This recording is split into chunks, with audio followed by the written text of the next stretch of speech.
started the day. Man, this was refreshing. Some might even argue a little bit chilly. Look at Tucumcari and Clovis. It's not a mistake. Down in the 30s this morning. Here in Amarillo, 46 was our low temperature. Hereford, 42.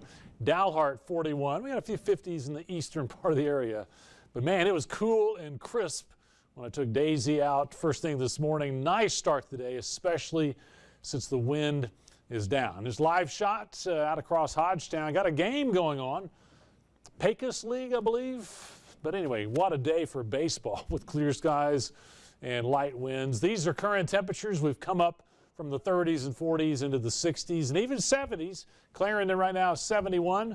Canadian, Perryton right on the button at 70.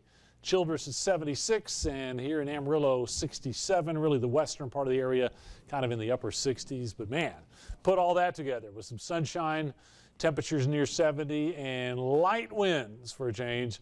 Just a remarkably nice day. Tulia, perfectly calm. Here in Amarillo, it's an 8-mile-an-hour wind. I bet we can handle that. Hereford's at 5 miles per hour, and we don't expect the wind to really crank up today or even tomorrow.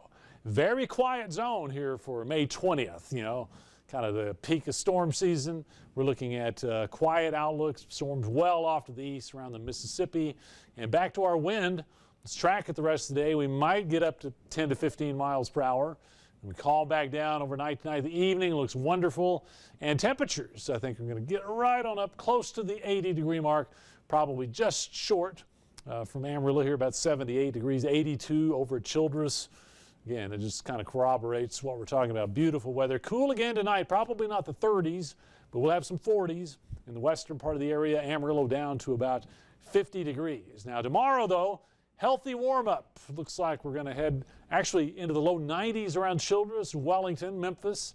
Clarendon 89. Got Amarillo tomorrow, mid to upper 80s, and that'll be kind of the theme across the area. But even though the temperatures are going up, I think we'll keep the wind under control. And the reason why it's so quiet, last storm system that has affected us has departed way up around the Great Lakes. And we're just looking back to the west and not seeing really anything coming our way. So cool mornings will continue next few days going into the weekend.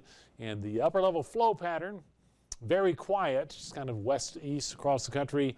Doesn't look like we'll get another upper level system in here for a couple of days. But I do want to point this out. When we get towards the weekend, we start to at least see somewhat of an increase in the opportunity for some scattered storms. I know it's Memorial Weekend. I sure wouldn't cancel any plans or anything.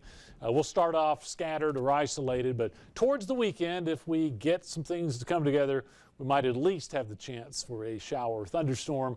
Need to get some rain in here. We'll just have to keep an eye on the intensity as usual. 7-day supercast. Looks like we'll be in the upper 70s tomorrow, 80s. Wednesday and Thursday. Friday and Saturday, we start that weekend, and you see temperatures ticking up there a little bit, kind of like some summertime temperatures in the low 90s. And then Sunday and Memorial Day, that's when we have at least a chance of seeing something on radar, some kind of scattered storm. You know, really, if you look at the calendar and you think back over the years, Allie, it's unusual to get through a Memorial weekend without some kind of thunderstorm activity. Yes.